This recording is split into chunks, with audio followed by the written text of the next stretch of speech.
खबर पर हमारे साथ ब्यूरो चीफ अरुण उनियाल जुड़ चुके हैं लाइव, उन्हीं का रुख करेंगे। अरुण जी, भले ही बीजेपी ने कांग्रेस के बागी नेताओं को टिकट दे दिया हो, उन्हीं को उन्हीं की विधानसभा सीटों पर उम्मीदवार बनाया हो, लेकिन मुश्किलें बीजेपी के लिए भी तमाम है।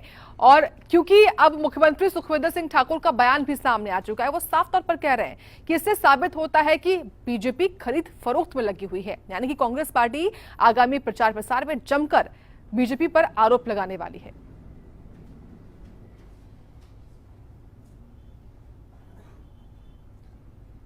देखिए, हिमाचल में सियासत का मिजाज बड़ी तेजी से बदल रहा है। एक पल कुछ और उसके थोड़े ही देर बाद आपको कुछ और चीजें देखने को मिल रही हैं।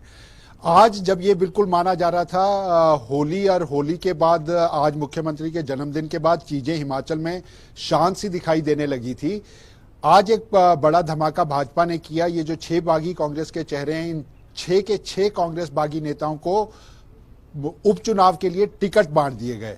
यानी जो अंदेशा जताया जा रहा था क्या अपने बड़े मंत्रियों को, रामलाल मार्कंडे, वीरेंद्र कंवर, इनकी जगह भाजपा इनके टिकट को देगी या नहीं देगी, बगावत झेलने के लिए तैयार होगी नहीं होगी, भाजपा ने वो कदम उठा लिया। और सीधे तौर पर जैसे ही इसका ऐलान हुआ, सीधा हमला एक तरफ मुख्यमंत्री सुखविंदर सिंह ठाकुर ने किया है। उन्होंने सीधे तौर पर कहा कि हिमाचल प्रदेश की जनता कभी ये बर्दाश्त नहीं करती, धोखाधड़ी बर्दाश्त नहीं करती, और ये राज्य के इतिहास में पहली बार है जब हॉर्स ट्रेडिंग के जरिए, खरीद फरोख्त के जरिए किसी चुनी हुई सरकार को गिराने का काम किया जा रहा है। और भाजपा के ऊपर ये दाग लगाने की कोशिश मुख्यमंत्री सुखविंदर सिंह ठाकुर साफ तौर पर करते आए हैं। और उन्होंने जब बयान वो ये दे रहे थे तो हिमाचल की राजनीति के अंदर आज बड़ी तेजी से 3 चीजें बड़े घटनाक्रम के रूप में देखी गई। एक तरफ रामलाल मार्कंडे जो पूर्व मंत्री हैं लाहौल स्पीति के, उन्होंने ये ऐलान कर दिया कि वो अगला चुनाव जरूर लड़ेंगे। ये जो उपचुनाव है, वो चुनाव जो लड़ेंगे वो कांग्रेस की टिकट पे होगा या निर्दलीय होगा, इसका फैसला करेंगे। लेकिन कल वो शिमला की तरफ रुख कर रहे हैं और माना यह जा रहा है मुख्यमंत्री सुखविंदर सिंह ठाकुर से मुलाकात कर सकते हैं। दूसरी तरफ यहां पर राज्यसभा सांसद चुने गए थे हर्ष महाजन, पत्रकारों से उन्होंने रूबरू होना था और लाहौल स्पीति के कांग्रेस के बागी नेता रवि ठाकुर उनके साथ थे। वो जैसे ही शिमला के रिज मैदान पर आशियाना होटल पहुंचे तो वहां कांग्रेस के यूथ ब्रिगेड जो है वो वहां पर पहुंच गई, उनका घेराव किया।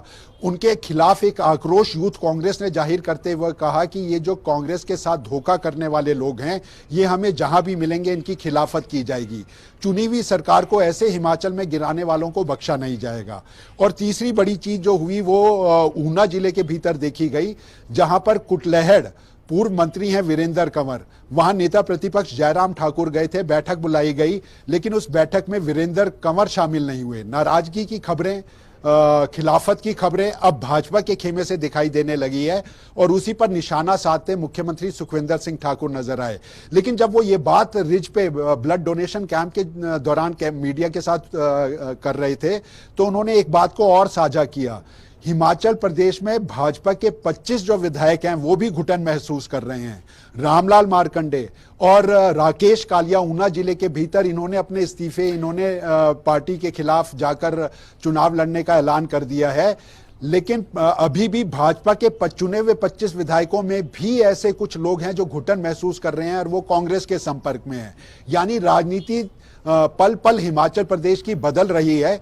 और कांग्रेस के लिए सबसे बड़े सुकून वाली बात यह है कि जो पहले बगावत का चेहरा पार्टी को झेलना पड़ रहा था, अब जब से टिकट का ऐलान हुआ है तो ये बगावत के सुर जो हैं वो भाजपा के भीतर दिखाई देने लगे हैं। पहले से माना जा रहा था कि ये बगावत के सुर दिखेंगे, इनको शांत कैसे किया जाता है अब वो देखना बाकी है।